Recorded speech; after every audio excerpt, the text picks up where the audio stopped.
Hello and welcome to Gooder's Front Room. For the first video, we're going to take a look at a cult classic. In 1967, the Summer of Love emerged from the counterculture scene in San Francisco, centered around the idea of free love, recreational drugs, and a strong anti-war sentiment.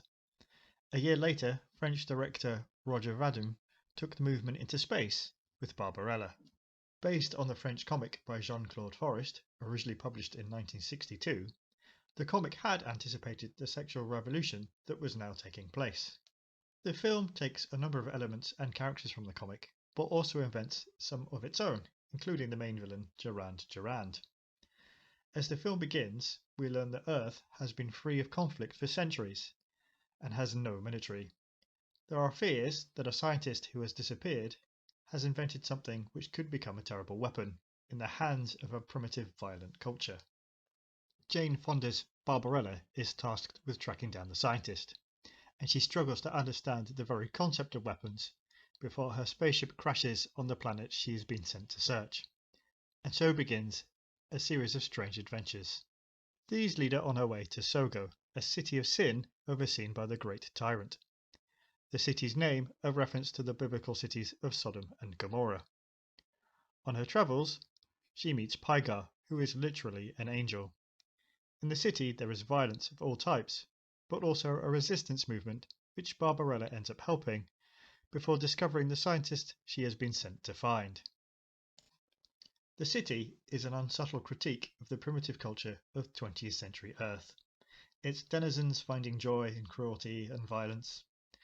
They even try to crucify Pygar, who represents love. Durand, the subject of Barbarella's mission, is revealed to have prematurely aged due to his indulgence in a life of evil. This portrayal of an evil society which rejects love and embraces cruelty to satisfy its overlord Mathmos, who arguably represents capitalism, eventually falling due to the power of love, is practically a manifesto for the hippie movement of the 1960s. Once you add in the psychedelic production design and the high fashion, the film is very much a product of the late 60s, a film that captures the feeling of a time in history almost like no other.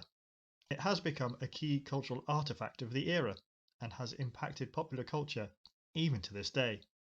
The opening spacesuit strip is still iconic. But it's not without its problems. Barbarella herself is clearly intended to be a strong, independent character. Yet she is often naive, and her agency more than once is reduced down to her sexual appeal to men. At first, she is coerced into sex, and later she also offers sex for favours herself.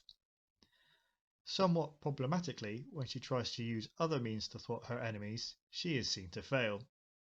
It could be argued that the intent is to show that love rather than violence is the answer, but it also does result in a somewhat regressive message that women can only really progress by allowing men to have their way or by prostituting themselves.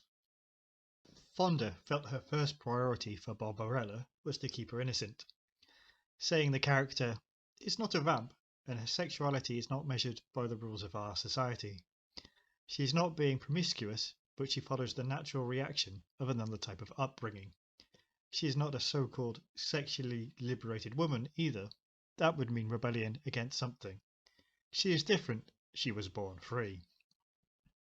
However, Vadim would later state in his memoir that Fonda didn't enjoy shooting Barbarella, and specifically that she disliked the central character for her lack of principle and her shameless exploitation of her sexuality.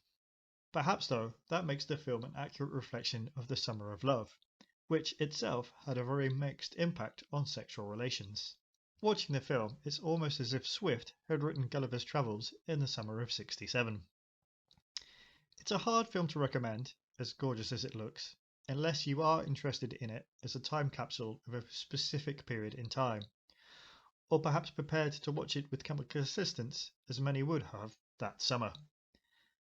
And that's Barbarella, the Summer of Love, in film form.